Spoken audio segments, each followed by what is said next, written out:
ఒక ఊరంతా ఖాళీ అయిపోయింది. ఆ ఊరి జనాభా అంటూ ఒక స్టోరీ ఈనాడు రాసుకొచ్చింది. ఇది తమిళనాడులో ఉన్నటువంటి ఒక ఊరు, 200 మంది ఉండేవాళ్ళు. క్రమంగా పనుల కోసం ఊరంతా వలస వెళ్ళిపోయి ఇప్పుడు 6గురే ఆ ఊరిలో మిగిలారు అన్నటువంటి చాలా మంచి స్టోరీ, హార్ట్ టచింగ్ స్టోరీ. ఒక్కసారి రాయలసీమలో పల్లెలు చూడండి. ఎన్ని పల్లెల్లో ఎంతమంది స్థానికంగా ఉన్నారు, మగాళ్ళు ఎంతమంది ఉన్నారు, ఆడవాళ్ళు ఎంతమంది ఉన్నారు, పనుల కోసం ఎంతమంది ఇతర ప్రాంతాలకు వెళ్తారు. అక్కడ దాకా అక్కర్లా. హైదరాబాద్, బెంగళూరులో ఉన్నటువంటి వాళ్ళల్లో ఎంతమంది ఆంధ్ర వాళ్ళు ఉన్నారు, ఎంతమంది తెలుగు వాళ్ళు ఉన్నారు.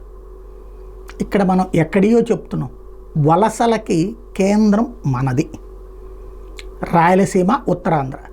హైదరాబాదులో ఏది పని మనుషులుగా, లేకపోతే కనుక వాచ్మెన్లుగా, కర్రీ పాయింట్లో పనిచేసే వాళ్ళ దగ్గర నుంచి అంట్లు తోమేదాకా అనేక మంది మనవాళ్లే ఉన్నారు.